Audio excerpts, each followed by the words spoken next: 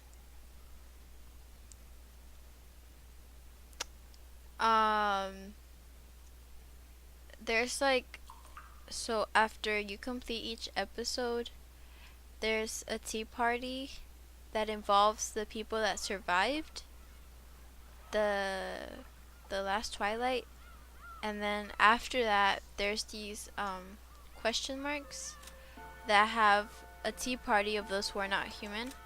So basically it's people that, well, witches in this case, and you know, you get to see what they talk about. But I'm gonna leave that for my next stream, because it's pretty late and it will take a while because it's a lot of dialogue. But this, I didn't expect for the stuff that happened today to happen. It was actually scary. I think that if I had been playing by myself, I would be really, really scared. But doing a stream, you know, there's other people watching, so I don't feel as scared. But that's it for today. So until next time, and thank you for being here with me. Bye.